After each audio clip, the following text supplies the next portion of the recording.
A popular form of control is the PID controller, which uses not only proportional control, as shown before, but also integral and derivative control.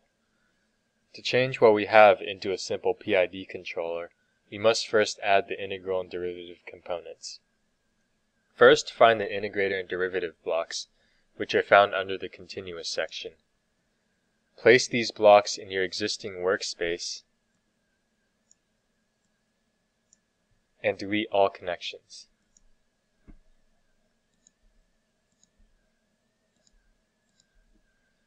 Flip the derivative block with Ctrl-I, or by right-clicking and selecting Format, Flip Block.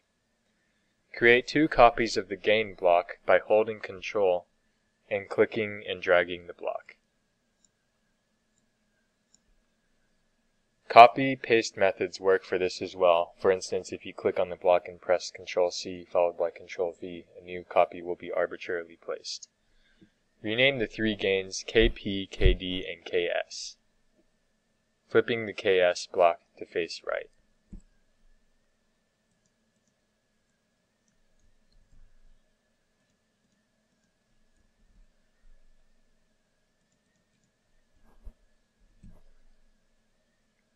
Set KD to 0.1, KP to 0.5, and KS to 1.5. Finally, create a copy of the subtract block and name it PID. Double-click on this new block and change the plus minus to plus minus minus. This modifies the block to take three inputs, adding the first and subtracting the second two. Now we can set up the network. Connect step to the plus of the subtract block.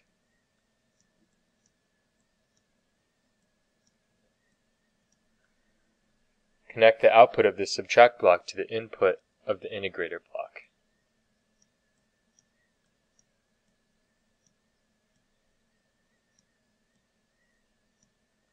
Connect the output of this integrator block to KS, and the output of KS to the plus of the PID block.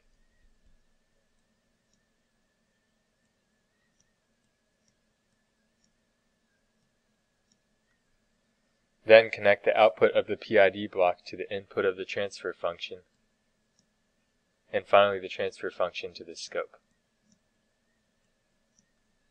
Adding feedback, we first create a branch from the transfer function and connect this branch to the minus in the subtract block.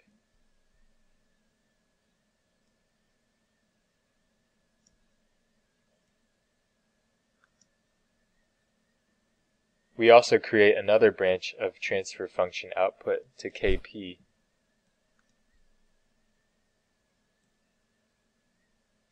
and connect the output of KP to a minus in the PID block.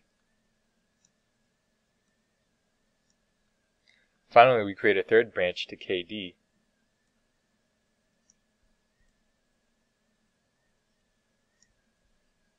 and connect KD to the derivative,